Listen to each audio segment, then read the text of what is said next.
Hello everyone, welcome to nursing notes by Shiharan. আজকে আমরা এখানে একটি রিক্রুটমেন্টের নোটিফিকেশান নিয়ে আলোচনা করছি। বিহার রাজ্যে 4,500 শূন্য পদে সিএইচও রিক্রুটমেন্টের একটি নোটিফিকেশান দেওয়া হয়েছে। সিএইচও বা community health officer, total vacancy 4,500 এবং এখানে পশ্চিমবঙ্গের ক্যান্ডিডেটও অ্যাপ্লিকেশান করতে পারবে, অর্থাৎ যারা পশ্চিমবঙ্গ থেকে নার্সিং করেছে, জিএনএম নার্সিং হোক, বিএসসি নার্সিং হোক বা পোস্ট বেসিক বিএসসি নার্সিং, তারা এই পোস্টের জন্য অ্যাপ্লিকেশান করতে পারবে। এবং এখানে স্যালারি রয়েছে 40,000 টাকা পার মান্থ, যেখানে পশ্চিমবঙ্গে যারা কন্ট্রাকচুয়াল সিএইচও রয়েছে তাদের স্যালারি 20,000 টাকা, এর সাথে 5,000 টাকা পিএলআই বা ইনসেন্টিভ রয়েছে। সেখানে বিহার রাজ্যে যারা সিএইচও হিসেবে কন্ট্রাকচুয়ালি রিক্রুটমেন্ট পাবে তাদের স্যালারি রয়েছে 32,000 টাকা, এর সাথে 8,000 টাকা পিএলআই, টোটাল 40,000 টাকা তারা ইনকাম করতে পারবে। যোগ্যতা রয়েছে বিএসসি নার্সিং বা পোস্ট বেসিক বিএসসি নার্সিং। তারা যদি 2020 সালের পর পাস আউট হয় তাহলে তারা আর কোনো যোগ্যতা লাগছে না, শুধুমাত্র বিএসসি বা পোস্ট বেসিক বিএসসি নার্সিংয়ের সার্টিফিকেট হলেই হবে। কোনো ক্যান্ডিডেট যদি 2020 আগে বিএসসি বা পোস্ট বেসিক বিএসসি বা জিএনএম নার্সিং করে থাকে তাহলে তাদেরকে আরও একটি 6 মাস বা 4 মাসের অ্যাডিশনাল সিপিসিএইচ কোর্স বা সিসিএইচ কোর্স করতে হবে। ইম্পর্ট্যান্ট নোট, অবশ্যই ডব্লিউবিএনসি বা আইএনসি বা যে কোনো স্টেটের একটি রেজিস্ট্রেশন থাকতে হবে এবং অবশ্যই রেজিস্ট্রেশনটা পার্মানেন্ট রেজিস্ট্রেশন হবে, অর্থাৎ যেটা স্টুডেন্ট রেজিস্ট্রেশন সেই স্টুডেন্ট রেজিস্ট্রেশন হবে না, পার্মানেন্ট রেজিস্ট্রেশন থাকতে হবে, তাহলে এখানে অ্যাপ্লিকেশান করতে পারবে। এবং কোনো ক্যান্ডিডেট যদি বিহার রাজ্যের না হয়, সে যদি অন্য কোনো রাজ্যের হয় এবং তার যদি বিহার রাজ্যের কোনো রেজিস্ট্রেশন নার্সিং রেজিস্ট্রেশন না থাকে, শুধুমাত্র তার স্টেটের রেজিস্ট্রেশন থাকে, উদাহরণস্বরূপ কোনো ক্যান্ডিডেট ওয়েস্ট বেঙ্গল থেকে পাস আউট, সে এই পরীক্ষা দিতে চায়, সেক্ষেত্রে তার যদি বিহার রাজ্যের কোনো রেজিস্ট্রেশন না থাকে, নার্সিং রেজিস্ট্রেশন না থাকে, শুধুমাত্র ডব্লিউবিএনএসের বা ডব্লিউবিএনসির রেজিস্ট্রেশন থাকে, তাহলে যখন সে অ্যাপ্লিকেশান করবে তাকে একটি এফিডেভিট জমা দিতে হবে।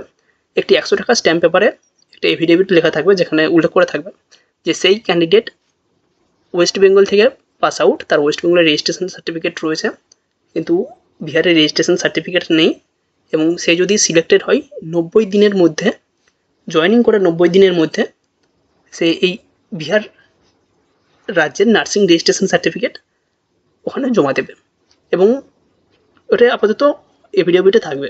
এরপর ক্যান্ডিডেট যদি সিলেক্টেড হয় তাহলে তাকে 90 দিনের মধ্যে ওই রেজিস্ট্রেশন সার্টিফিকেট জমা দিতে হবে। সে যদি 90 দিনের মধ্যে রেজিস্ট্রেশন সার্টিফিকেট না জমা দিতে পারে তাহলে তার চাকরি থাকবে কি থাকবে না সেটা ওই সুরক্ষার উপর ডিপেন্ড করবে। নেক্সট রয়েছে একটি সিকিউরিটি বন্ড।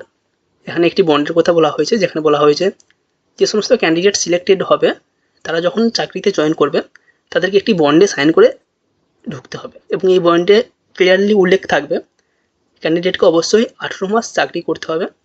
যদি 18 মাসের আগে চাকরি ছাড়তে চাই তাহলে তাকে 2,40,000 টাকা পেমেন্ট করতে হবে, এটার পেনাল্টি হিসাবে তাকে 2,40,000 টাকা প্রোভাইড করতে হবে। এবং এই যে বন্ড হবে একটি 1,000 টাকার স্ট্যাম্প পেপারের উপর এই বন্ডটা তাকে সাইন করতে হবে। জব অপরচুনিটি, যেমন হেলথ সেন্টারে আশা থাকে, এএনএম থাকে, সিএইচও থাকে, মাল্টি লেভেল হেলথ ওয়ার্কার থাকে, এই সমস্ত স্টাফ তার কিন্তু সাথে থাকছে। এবং কী কী কাজ করতে হবে তাকে, এনসিডি রিলেটেড ওয়েস্ট বেঙ্গলে সিএইচও যে সমস্ত কাজ রয়েছে সে সমস্ত কাজগুলো তাকে করতে হবে। এখানে স্যালারির কথা আমরা যেমন আগে উল্লেখ করলাম, এখানে সেটাই উল্লেখ রয়েছে। টোটাল 40,000 টাকা স্যালারি, 32,000 টাকা থাকছে ফিক্সড স্যালারি এবং 8,000 টাকা থাকছে পিএলআই, কীরকম কাজ করছে তার উপর। এখানে রিক্রুটমেন্টের জন্য যে বয়স সীমা রয়েছে, ইডব্লিউএস ক্যান্ডিডেটদের জন্য 37 বছর, যারা পিছিয়ে পড়া শ্রেণী রয়েছে সে সমস্ত মহিলা বা পুরুষদের জন্য 40 বছর, ইডব্লিউএসের মহিলাদের জন্য থাকছে 40 বছর এবং অন্যান্য অনুসূচিত জাতি বা অনুসূচিত জনজাতির জন্য ম্যাক্সিমাম 42 বছর পর্যন্ত অ্যাপ্লিকেশান করতে পারবে। এরপর অলরেডি অ্যাপ্লিকেশান শুরু হয়ে গেছে, 5/5/2025 থেকে অ্যাপ্লিকেশান শুরু হয়ে গেছে। 26/5/2025 সন্ধ্যে 6টা পর্যন্ত এই অ্যাপ্লিকেশান করা যাবে। আপাতত রিক্রুটমেন্টটি হবে 11 মাসের জন্য এবং কাজের বেসিসে এই পোস্ট যদি পার্মানেন্ট না হয়ে যায় তাহলে কিন্তু ক্যান্ডিডেট 60 বছর পর্যন্তই এখানে কাজ করতে পারবে। এটাই এনএইচএমের নিয়ম বা নতুন রুল অনুযায়ী এটাই রয়েছে। আপাতত যারা রিক্রুটমেন্ট হবে কন্ট্রাকচুয়াল হিসাবে তারা কিন্তু কোনো সরকারি সুযোগ সুবিধা পাবে না, অর্থাৎ যে ডিএ বা ট্রাভেলস অ্যালাউন্স, আদার্স যে সমস্ত অ্যালাউন্স রয়েছে সেগুলো কিন্তু তারা এখনও পাবে না এবং তারা কোনো দিনই এটা ডিমান্ড করতে পারবে না, এটা এখানে উল্লেখ করা রয়েছে।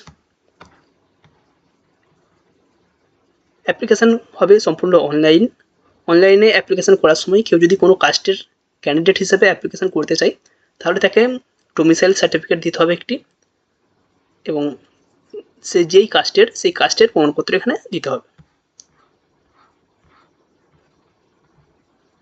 অ্যাপ্লিকেশান ফি পুরোটাই হবে অনলাইন, এবং অনলাইনে অ্যাপ্লিকেশানের যেহেতু হবে পেমেন্ট করতে হবে online, internet banking, debit card বা ক্রেডিট কার্ড বা ইউপিআইয়ের মাধ্যমে পেমেন্ট করা যাবে। যারা ওয়েস্ট বেঙ্গল থেকে যে সমস্ত ক্যান্ডিডেট রয়েছে সেটা ছেলে হোক মেয়ে হোক এবং যে কোনো কাস্টেরই হোক না কেন তাদেরকে যে পেমেন্ট করতে হবে 500 টাকা। বিহারের ক্ষেত্রে কিছুটা ছাড় রয়েছে, এবং যারা পিডব্লিউডি বা হ্যান্ডিক্যাপ ক্যান্ডিডেট রয়েছে তাদের জন্য কিছুটা ছাড় রয়েছে, 125 টাকা পেমেন্ট করতে হবে। পরীক্ষা হবে একটি সিবিটি, 100 নম্বরের একটি পরীক্ষা হবে। এই সিবিটিতে যারা বেশি মার্কস পাবে সেই অনুযায়ী সিলেকশন হবে। 100 নম্বরের যে পরীক্ষাটি হচ্ছে, প্রশ্ন থাকবে 80টি, 60টি কোশ্চেনের মার্কস থাকবে 1 নম্বর করে 60, এবং 20টি কোশ্চেন যাদের মার্কস থাকবে 20 করে 40, টোটাল 100 নম্বর। 2 ঘন্টা সময় দেওয়া হবে। জেনারেল নলেজের ওপর কোশ্চেন থাকবে 20টি 1 নম্বরের, রিজনিং থাকবে 20টি 1 নম্বরের, নাম্বারিক্যাল এবিলিটি থাকবে 20টি 1 নম্বরের, টেকনিক্যাল এবিলিটি থাকবে 20টি কোশ্চেন 2 নম্বরের।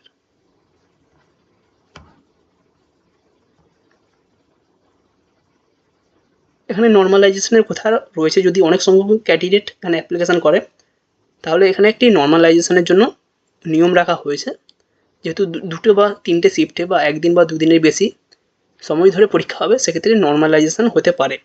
এবং যখন রিক্রুটমেন্ট হবে যে সমস্ত ডকুমেন্ট এখানে পাস করবে, পাস মার্ক এখানে কিন্তু 30, এটা প্রথমে বলে দেওয়া দরকার। পাস মার্ক এখানে 30, এবং যখন ক্যান্ডিডেটকে ডকুমেন্ট ভেরিফিকেশানের জন্য ডাকা হবে, একটা পোস্টের জন্য 2.5 জন ক্যান্ডিডেটকে ডাকা হবে। যদি 2টি পোস্ট থাকে তাহলে 5 জনকে ডাকা হবে, এবং যেহেতু 4,500 ভ্যাকেন্সি রয়েছে সেক্ষেত্রে প্রায় 12,000 ক্যান্ডিডেটকে ডকুমেন্ট ভেরিফিকেশানের জন্য ডাকা হবে। ডকুমেন্ট ভেরিফিকেশানের জন্য লাগবে অ্যাডমিট কার্ড, যে অ্যাপ্লিকেশান করা হচ্ছে তার print, 2 copy passport size photo, Aadhaar card, date of বার্থের প্রুফ, এই সমস্ত জিনিসগুলো লাগবে, আর কিছু লাগবে না। আপাতত যারা ইন্টারেস্টেড রয়েছে পশ্চিমবঙ্গের জিএনএম ক্যান্ডিডেট বা বিএসসি বা পোস্ট বিএসসি নার্সিং ক্যান্ডিডেট, এবং যারাও অন্যান্য স্টেট থেকে, সেটা ব্যাঙ্গালোর হতে পারে, উড়িষ্যা হতে পারে, কর্ণাটক হতে পারে, বা অন্যান্য যেই জায়গা থেকে পাস আউট হোক না কেন, তারাও যদি চাই এই পোস্টের জন্য অ্যাপ্লিকেশান করতে পারবে। এবং যদি তারা রিক্রুটমেন্টে অংশগ্রহণ করতে চাই তাহলে এই যে সিবিডি টেস্ট হবে 100 নম্বরের 80টি কোশ্চেন থাকবে, এখানেও তারা অ্যাপ্লিকেশান করতে পারে এবং অংশগ্রহণ করতে পারে।